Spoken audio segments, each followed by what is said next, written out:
All right, welcome back. We will try to finish out this chord today, if we can. We're going to cover UV mapping the chord. We're going to cover a little bit of polymodeling as well. We're also going to add a couple more notes to the chord that were missing before, or maybe some notes about the actual system. So we're going to get into this. We're looking at it right now, and we're going to look at the geometry nodes editor first, because I noticed a problem with it the other day when I was looking at it, thinking about what exactly needed to be changed. One of the problems, the primary problem with it, is that it's Z opens up a menu that allows you, it's a pie menu essentially. It allows you to select the different rendering types for the particular window you have open. This works in 3D view.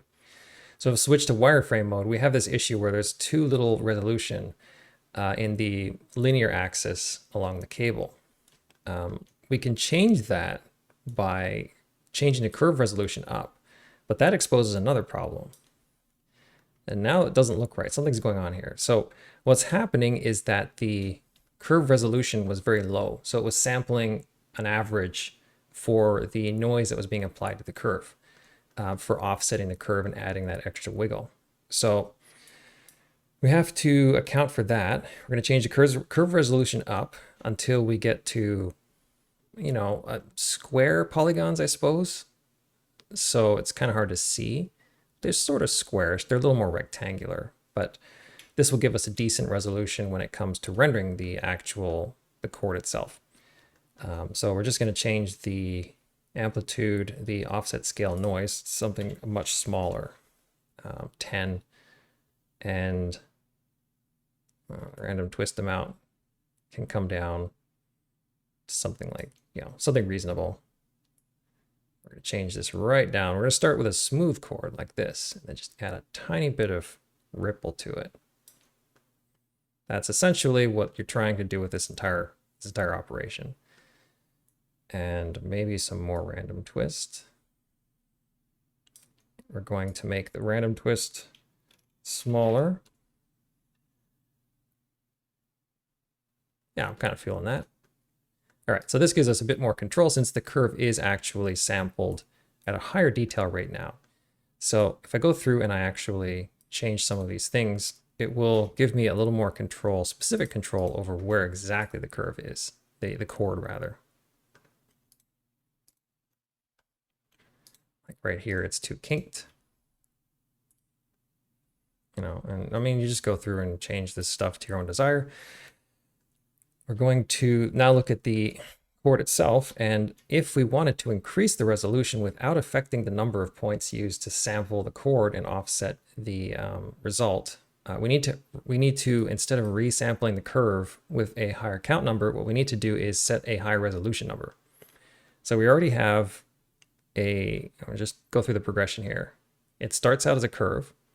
It changes to resample curve. So it resamples it to a particular curve point number, and then it goes to spline type, sets Bezier, because the resampled curve resets it to poly, essentially, a poly type curve, which is not what we want. We want handles and smooth handles. So I set it to Bezier, and then set position, you offset the points, and then of course we change the handles on the curve to be smooth, set the curve tilt, curve to mesh, set materials on the curve. So what we want to do is not resample the curve. We want to change the resolution. And actually this is resampling the curve as well. So we're going to go to curve, spline resolution. That's the wrong one. It's set spline resolution. Set spline resolution. There we are.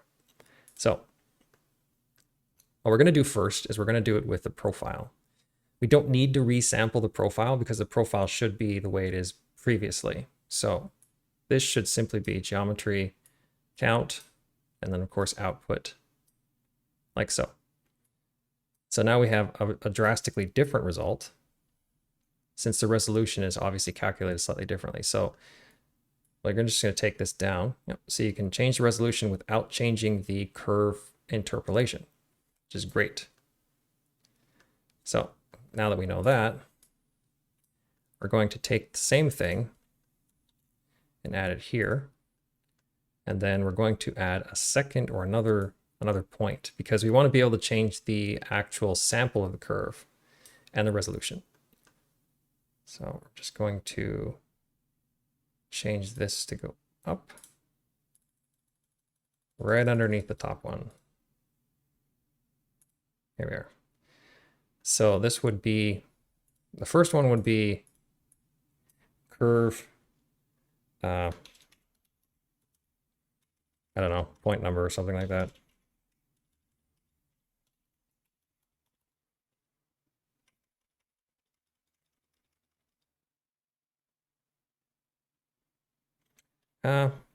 Yeah, I'll just put a point number because it doesn't really matter what you call it as long as you know the difference. And then the second one would be curve resolution.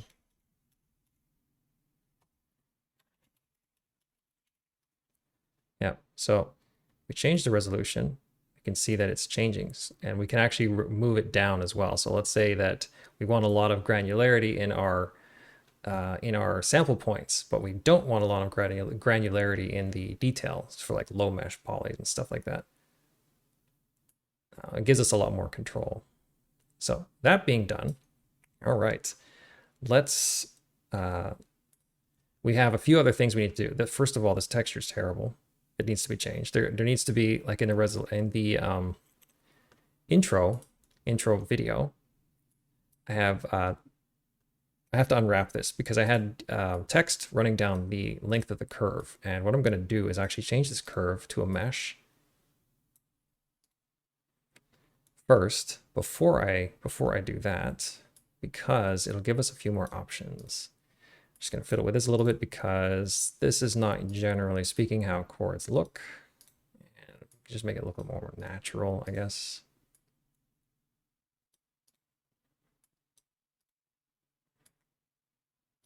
A little bit more curved. Yeah, that's not too bad. And you can spend a lot of time fiddling with this. I won't.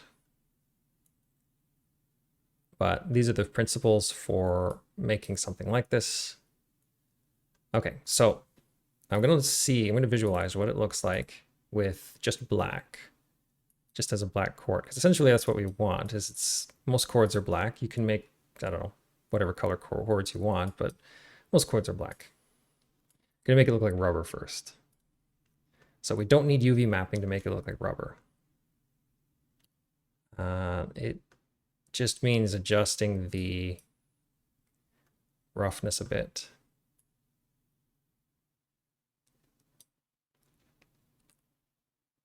And I think that's about it. So what we need to do now is I am going to duplicate this as a backup. So I'm going to call this base first, just so I know what it is. Shift D, duplicate, I'm going to hide the original.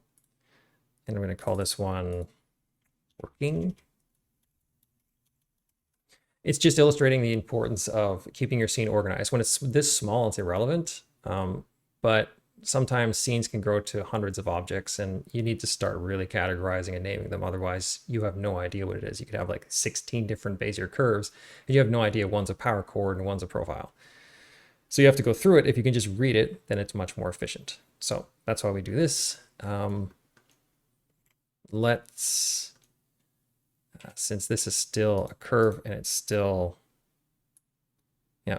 So once you're happy with the distortions and the twists, like let's say I wanted to add, I don't think we can actually add a twist in here, can we?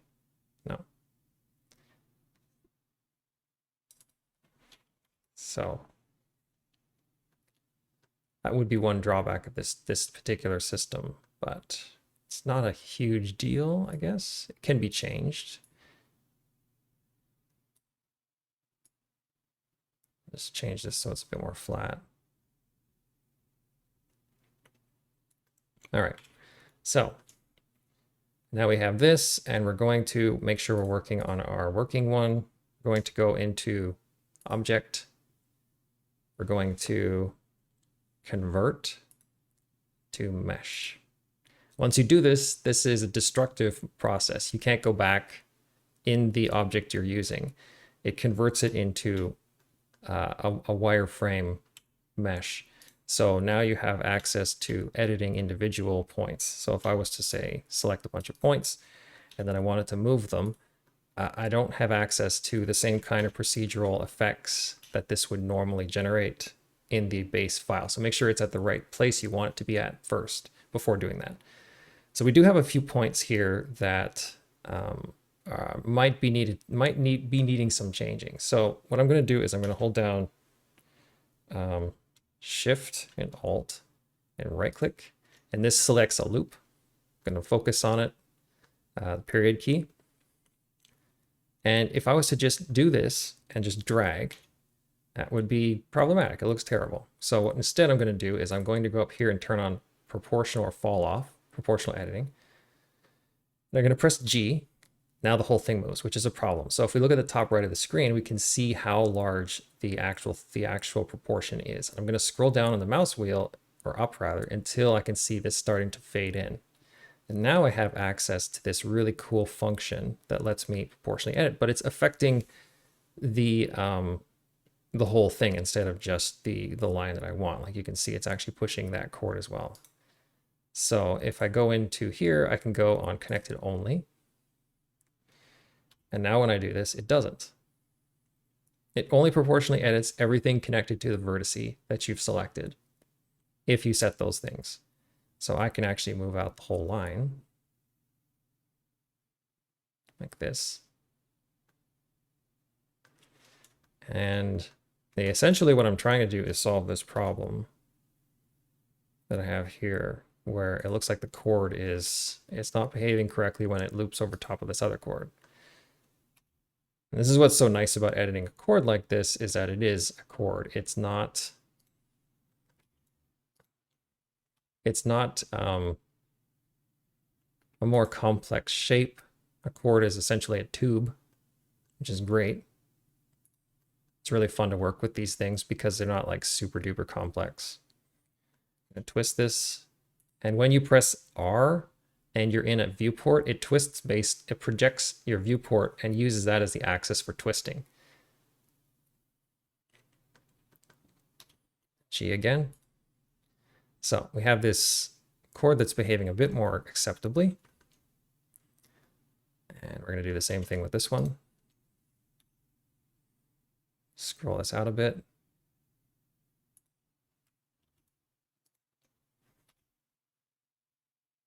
A lot of this can be done. I prefer to do most of this in the actual spline stage, but sometimes it's not possible. Like you have certain things that need to be done specifically, or it's just simpler and quicker to do it this way. Oops. All right, so it looks okay. Anyway, that's an example of how to fix up some of these issues. I'll just do one more here. Yeah, just a little bit to make it look like it's resting on the other piece. So what does this look like? A tab. That's looking all right. All right. We still don't have any UV mapping on this.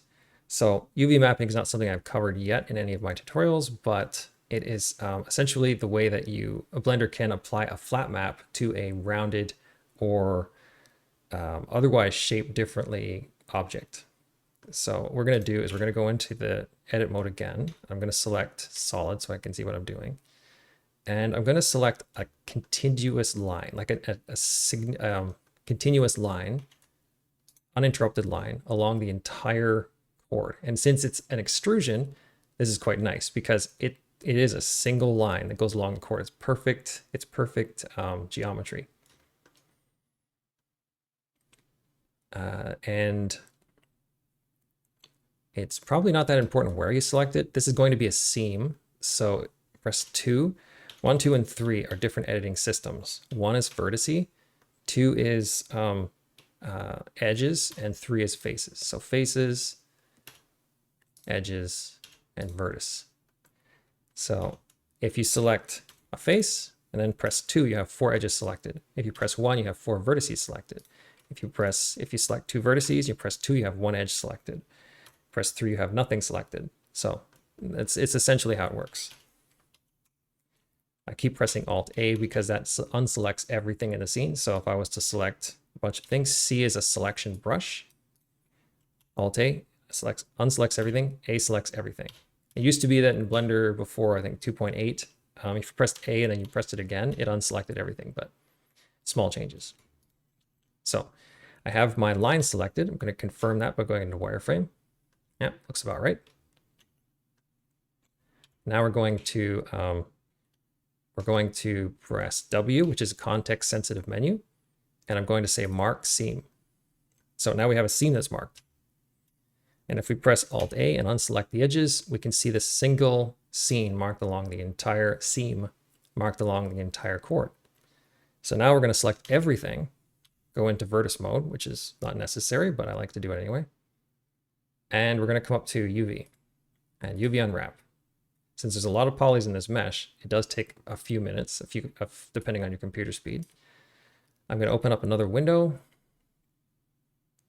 and I'm going to select UV editor. So now we have this chord that represents the entire length. This is the entire length, all the polygons on the chord stretched out. So this is a flat representation of this chord in UV mapping. So I'm going to, for the sake of demonstration, I need to make something you can actually see on the chord. It helps for troubleshooting and for designing. So we're going to go over to our menu here. And we're going to select new. It's under textures, new. And we're going to select this drop down. Where is it now? Okay, go up here instead, image editor. Some of this stuff is a little esoteric. Image.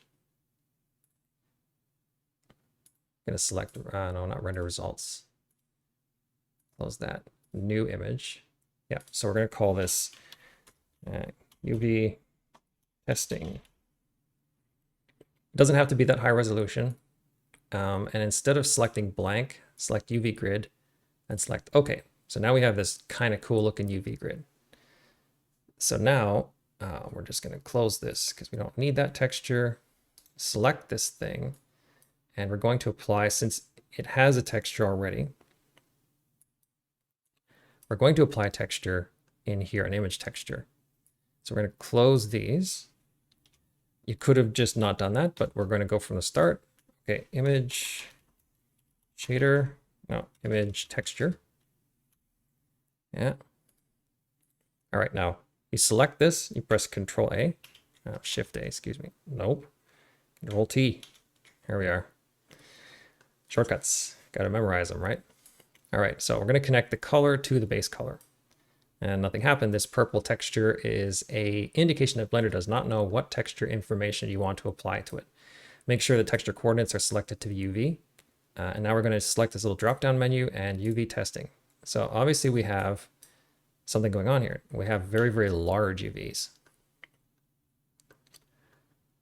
So one way we could change these so that they're smaller squares is we're going to add in a value.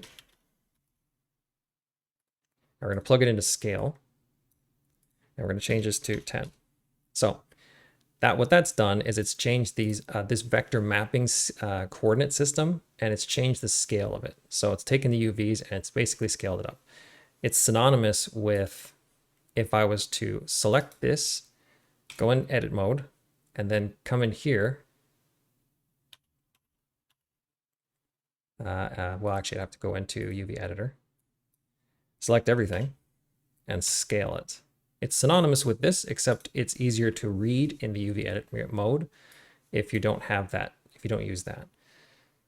It depends on what you're doing exactly. If everything's staying inside Blender, that's fine. You can use this mapping mode, but for now we're going to use it so that we can see what we're doing better. Now, one of the problems is that it seems to be twisting. You see, these squares should travel directly down the chord. They shouldn't twist and overlap and turn around the chord like this. This is going to be a problem.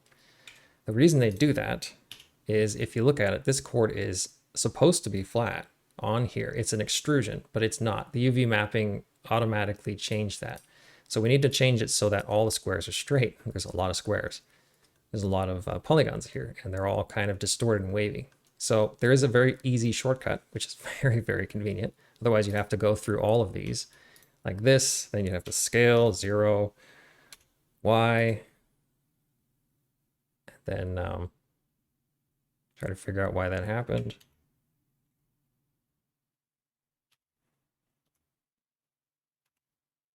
That's very strange. Oh, I know why. It's proportional editing still on. Here we are. So scale 0, Y. That's the result I was expecting. You have to go down the entire line like this. I'm not doing that. I'm not spending half an hour tweaking that. So what I'm going to do instead is I'm going to select one polygon here. Scale 0x.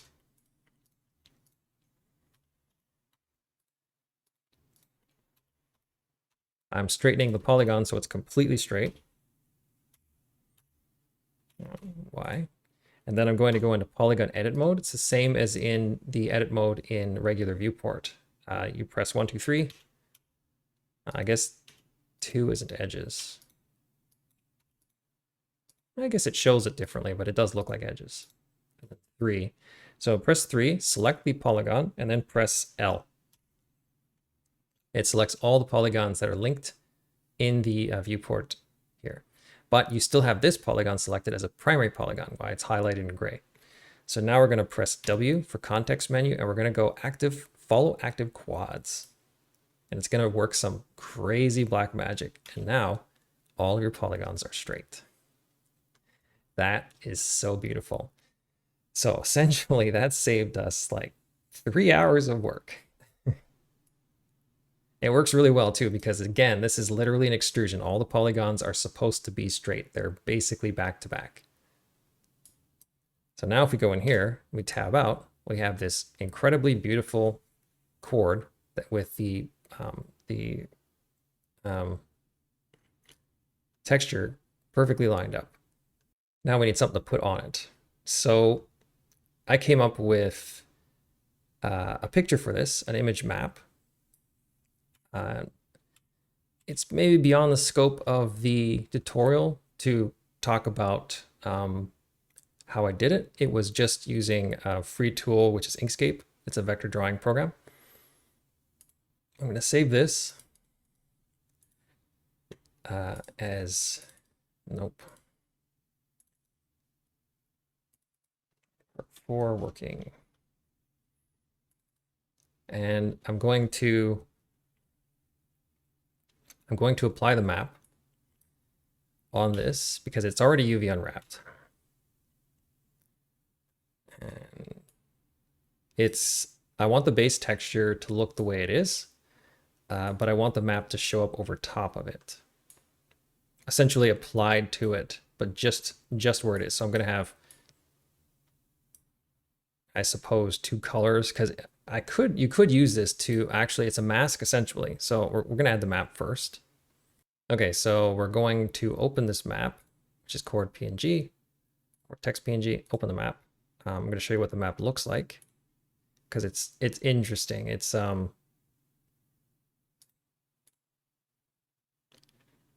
just words like letters, but the entire map is quite large. Like it has to be wide enough so that, yeah, I'll show you. Showing is better, isn't it? All right, so just for the sake of it, we're going to attach it here. And what we could do is mix RGB. Alpha, this is the only one I care about. And then we'll make this black like this. And we'll switch this over, change it. Okay, so now what we have here, now I'll explain what I did. I have an alpha texture or an alpha channel in the PNG image itself, and that's all we need. It just defines the mask. I plug that into factor, and then I just have the factor representing two colors. So I can make the chord color, the text color different. So I'm just going to make the text white. You could do this if you added in, for example, you could use two different shaders if you wanted to with the same mask. This, and then I could add another principle,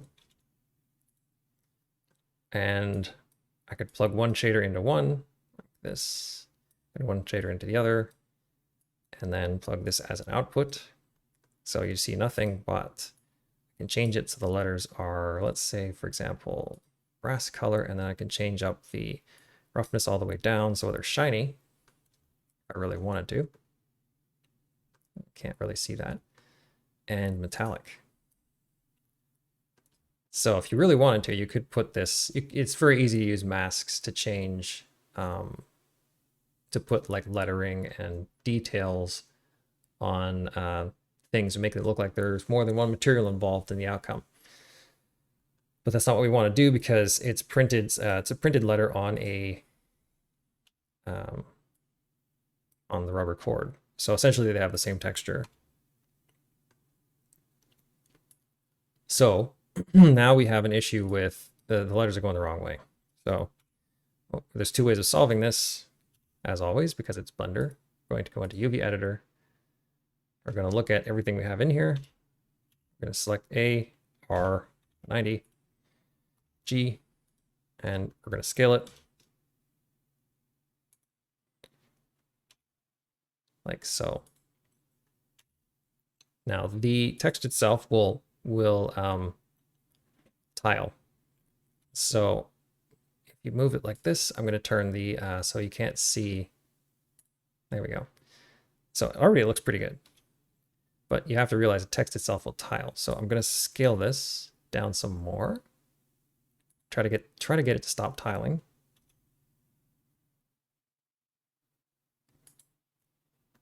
And I think it might have duplicated on the other side. Yeah, so it's going to be on both sides.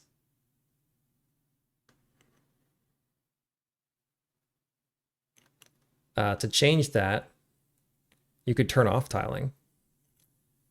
You could also, let's just change this to 1, see what happens. Yeah, so we have really large letters now, and they're not duplicating. So I'm going to change this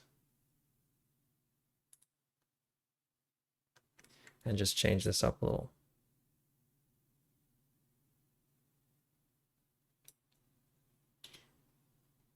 There's essentially, I'm using two different ways to manipulate the UV coordinates of this particular UV map.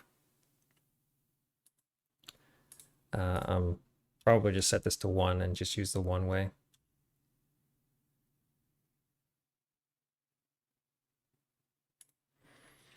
It's a little less confusing, maybe.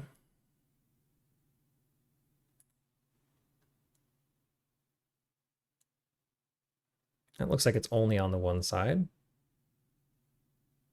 Excellent. So now we have chords. They're a little big, so.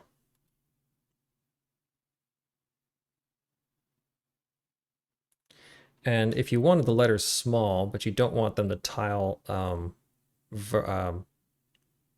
around the cord or cable, because this again is probably tiling on the underside. I'm going to turn off this here. It's probably tiling on both sides. Actually, it's not. So if you wanted them smaller, scale it up quite a bit. It's more realistic, that size. You would have to change the size of the actual text itself, like the image you're using. So let's do that quickly. We're going to save this just to save our progress. And let's open up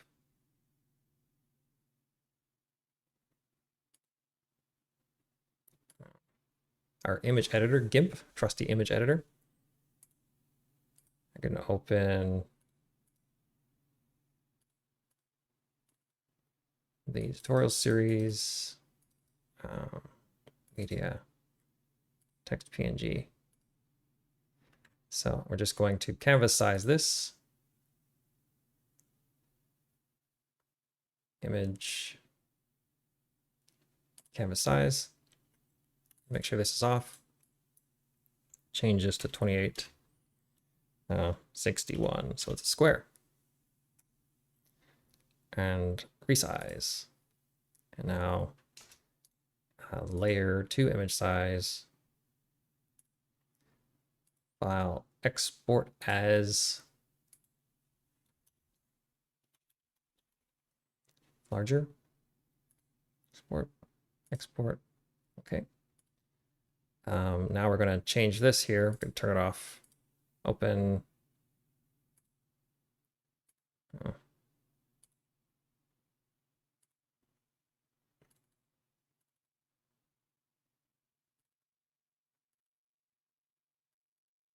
There. So it's squished. It's squished. So what we need to do, of course, is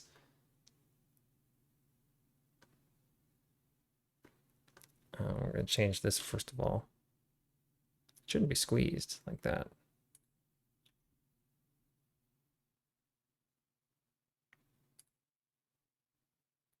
We can change this size by two ways. Simplest way probably is to change this. That's actually not a position, that's a scale. Yeah, so you can see the letters are less squeezed together. So it's probably about a... So you're compensating for the UV image itself, for the UV mapping. So if we were to take this and we were scaled by Y, excuse me, it would have the same effect. It's probably better to do it this way.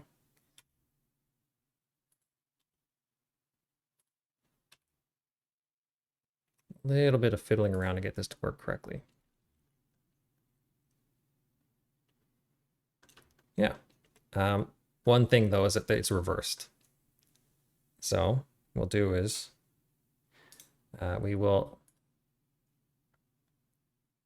go into, I think it's in W, a mirror on the X.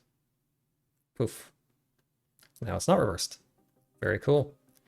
And that's just a very simple foray into UV editing and UV tiles, how to unwrap an object. Essentially, we ended up with a really nice looking cable.